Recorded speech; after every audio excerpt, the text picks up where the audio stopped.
Hola, ¿qué tal? Muy buenas, bienvenidos y bienvenidas un día más a su programa Cita con la Actualidad en Portada en Onda Jerez, miércoles 1 de febrero, un día en el que entra en vigor los cambios relacionados con la figura del agricultor activo dentro de la nueva PAC 2017. Vamos a hablar de este asunto y seguro que lo han notado a la hora de comprar pues hortalizas como los calabacines, que han elevado su precio. Hablaremos de las hortalizas, del sector del viñedo y lo haremos ya con el secretario provincial de COA aquí en Cádiz, él es Miguel Pérez. ¿Qué tal? Muy buenas. Muy bueno, buenos días. Gracias por estar aquí para hablar de muchos temas que tienen que ver con la agricultura y teniendo en cuenta en Jerez el papel tan importante que juega en el sector agroalimentario. Empezamos con lo más inmediato y es que hoy, 1 de febrero, entran en vigor esos cambios relacionados con la PAC y algunas dudas que puedan tener los agricultores. ¿Qué es eso del agricultor activo? ¿Cómo le va a afectar al agricultor jerezano?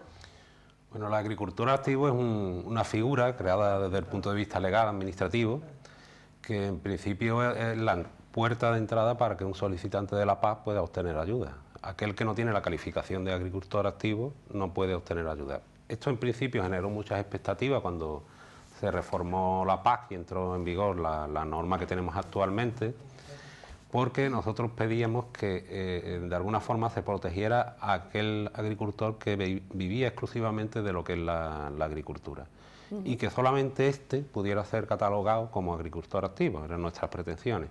Esto en principio empezó a hacer los borradores hasta que se fue desvirtuando, de manera que solamente se exigía una regla del 20-80 en principio, que era que excluidas las ayudas, la renta del agricultor proveniente de lo que es la agricultura al menos tenía que alcanzar un 20% respecto del total de la renta que tenía en la unidad familiar. O sea, si había alguien que era un maestro, un notario, se comparaban las dos rentas, el peso de la entrada de dinero de la agricultura debería suponer como mínimo el 20%. Sí. En principio teníamos esas reglas y esto se ha ido suavizando, de forma que con la entrada en vigor de esta modificación podemos decir hoy a las claras que prácticamente agricultor activo es todo el mundo. ¿Por qué? Porque antes teníamos, a través de esta fórmula, también el artículo 8 hablaba de una lista negativa, de forma que en esta lista negativa había ciertas entidades que no podían cobrar ayuda de la PAC, con lo que nosotros estábamos de acuerdo, y englobábamos ahí a los campos de golf, a los aeropuertos, que esta gente estaban cobrando ayuda de la PAC, del presupuesto comunitario, a los ayuntamientos, había administraciones públicas, gente totalmente ajena al sector agrario. Ahora, con la reforma de la figura del agricultor activo, se da la posibilidad de que esta lista negativa, los agentes puedan salirse de ella, demostrando que llevan directamente algún tipo de explotación, por mínima que sea, o que al menos el 5% de los ingresos agrarios, incluidas las ayudas que reciben de Europa, computen en su renta y por tanto se puedan configurar como agricultores activos. De esta forma tenemos una puerta muy grande para que se desvirtúe ese artículo, se elimine la lista negativa y prácticamente todos los agentes y solicitantes de la PAC puedan tener acceso a las ayudas europeas. ¿Es pronto para cuantificar a cuántos les podría beneficiar esta medida? Es pronto porque depende del nivel de solicitud de ayudas que tenemos. O sea, lo que hay es una puerta de entrada, estamos en plazo a partir de hoy para realizar la PAC y hasta que no termine el periodo de solicitud, que en principio está propuesto hasta el 30 de abril, pues no vamos a conocer con exactitud los números, pero sabemos que la pretensión de estas entidades de solicitar la PAC y darle un bocado al presupuesto que evidentemente va en detrimento del resto de los agricultores que viven directamente de la actividad. Hoy día, ¿la PAC tiene alguna deuda pendiente con Cádiz? Tiene una deuda grandísima porque con Cádiz y con Andalucía en general. Tras la última reforma tuvimos la mala suerte intencionada de que la única comunidad autónoma que perdió fondos de la PAC fue Andalucía. Lo que no nos quitó Europa, porque Europa eliminaba un 1% del presupuesto para España, nos lo quitó el Ministerio. Se hizo un nuevo reparto con unos nuevos criterios que de alguna forma determinaron que llegara o que vengan menos de 600 millones de euros para el periodo 2014-2020 para Andalucía. Y Cádiz, que viene a representar prácticamente un 10% del total de la agricultura andaluza, pues se ve perjudicada prácticamente en ese 10%. O sea, que hablamos que Cádiz pierde en el periodo del orden de 50 o 60 millones de euros para los agricultores gaditanos. Pasemos a otro tema del cual se habla bastante en estos días, tanto consumidores como agricultores. Es el precio que algunas hortalizas están alcanzando en los mercados. Seguro que lo han notado, ya sea la berenjena, sobre todo el calabacín, con precios de hasta 4 kilos el kilo. ¿Esto se debe, Miguel, a los efectos meteorológicos de cómo la cosecha se ha disminuido en algunos puntos, ha aumentado la demanda y no hay productos, ¿no?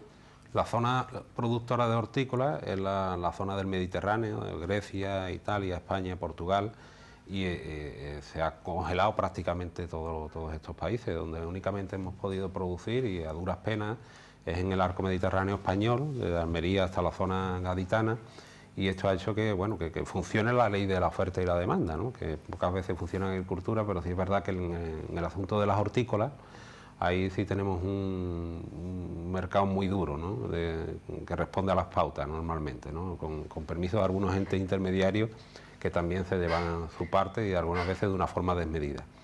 ¿Qué es lo que ha ocurrido? Bueno, que la oferta, la demanda está continua, la oferta ha disminuido y esto ha hecho que suban los precios. Yo sí quiero decir que igualmente que suben los precios, la producción no es la misma. Con el frío no se produce igual, en algunos casos no se produce y solamente se está produciendo cuando hay calefacción en los invernaderos o se dan condiciones muy específicas para algunos cultivos, con lo cual el incremento de coste para producir también es mucho más alto. Esto lo tiene que saber la gente, porque calentar un invernadero no es calentar una habitación de una vivienda, es calentar miles de metros y esto supone un coste energético muy alto para el agricultor. Y en segundo lugar, no todo el incremento de precios en el producto final repercute de una forma proporcional para el agricultor, más bien lo contrario, porque los márgenes de aquellos agentes que están en medio de la cadena agroalimentaria, los llamados intermediarios, sí que han subido de una forma escandalosa y están aprovechando la ola de frío para ponerse las botas. Y bueno, yo quiero mandar un mensaje de que no se demonice a los agricultores, que ellos están viviendo, que es verdad que les han subido los precios, pero también es verdad que hay unos costes superiores que antes no tenían cuando se comporta, bueno, cuando no hay tanto frío, cuando no estamos en ola de frío. Hortalizas a precios de gamba, y si el consumidor le cuesta esos 4 euros el kilo, el intermediario, ¿qué margen se puede llevar de beneficio? O sea, ¿cuánto se le paga al agricultor y cuánto se nos cobra a nosotros? Sí, nosotros evaluamos esto mismo, lo estudiamos a través de un mecanismo que pusimos en marcha junto con los consumidores, asociaciones de consumidores y asociaciones de amas de caza a nivel nacional.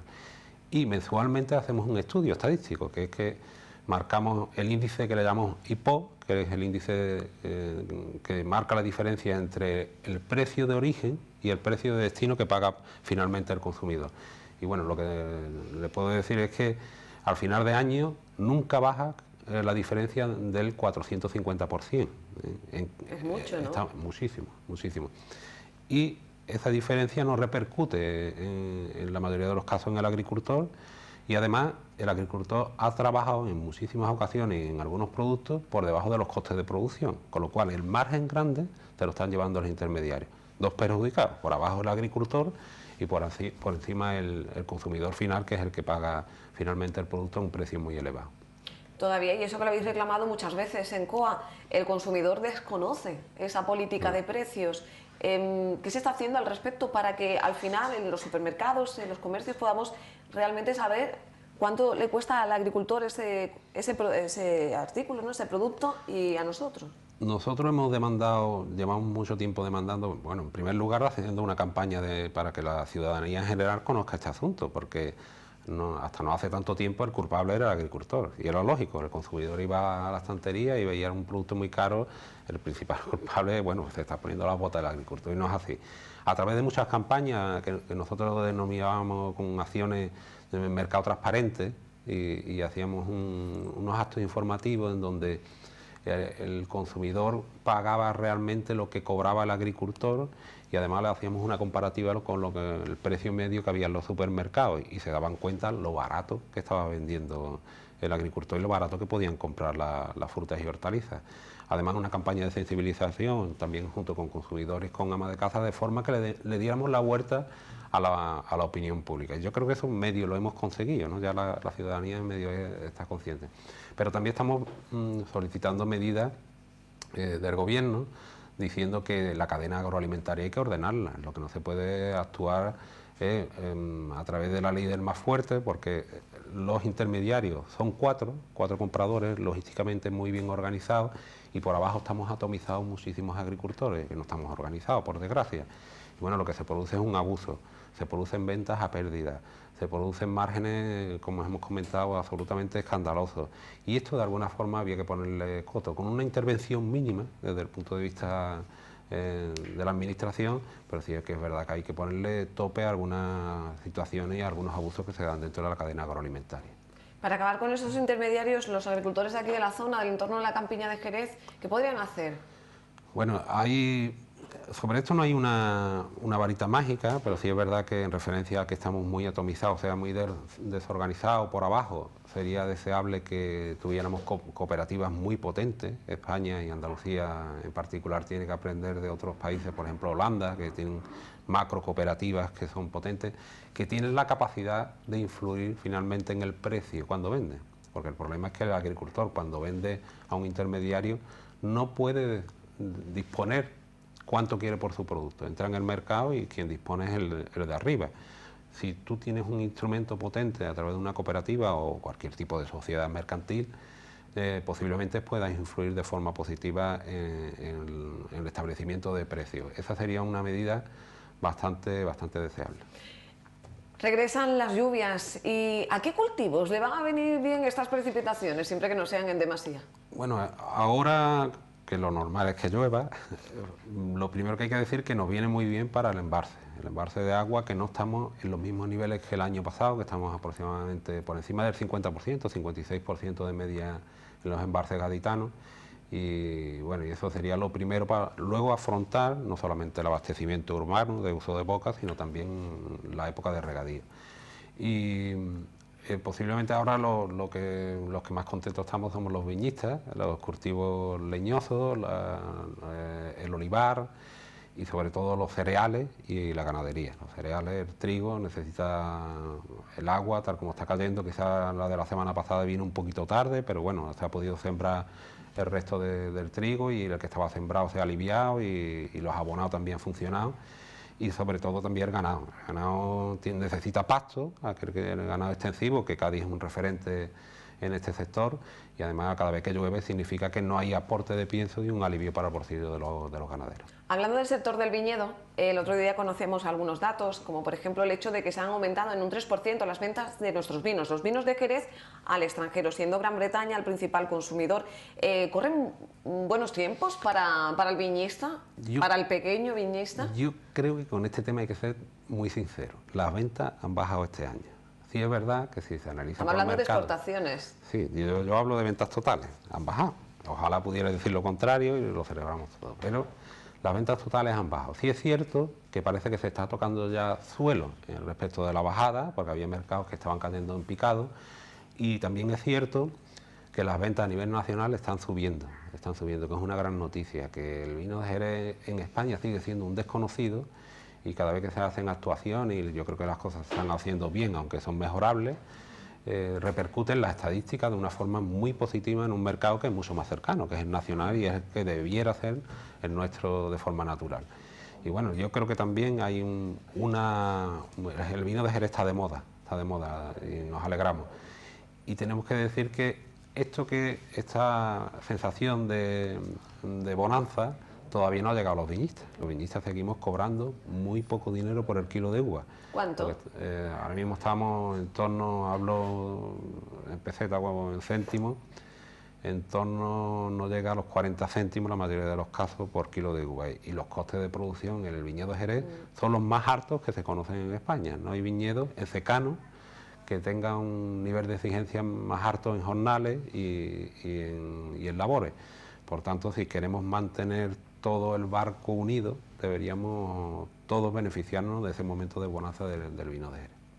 Pues esperemos que la cosa cambie, remonte, esas lluvias sienten muy bien a la cepa para que luego la vendimia pues tengamos una uva gordita y de calidad, ¿no? Que es lo importante. Se nos han quedado algunos temas en el tintero, así que bueno, Te emplazamos a una nueva entrevista más adelante para hablar, por ejemplo, de la futura ley de agricultura de Andalucía, que también va a ser muy importante.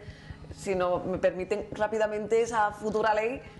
La futura ley lo que viene a ordenar la cantidad de demandas y de medidas que se toman desde el punto de vista político con el sector y están diseminadas. Y eso hay que ordenarlo en una norma marco, que tenga rango de ley, que además es muy importante y que venga refrendado por el Parlamento andaluz, por todos los grupos políticos, que sería lo deseable en este periodo. Bueno, pues hablaremos más adelante de esa futura ley de agricultura de Andalucía. Miguel Pérez, secretario provincial de COA, un placer, gracias por estar aquí. Muchas gracias a vosotros, como siempre. Y a ustedes decirles que pueden ver esta entrevista y todas las en portada junto al resto de programación de Onda Jerez en nuestro canal de YouTube en OJRTV. Gracias un día más por acompañarnos, que sean muy felices. Volvemos mañana a las 9. Adiós.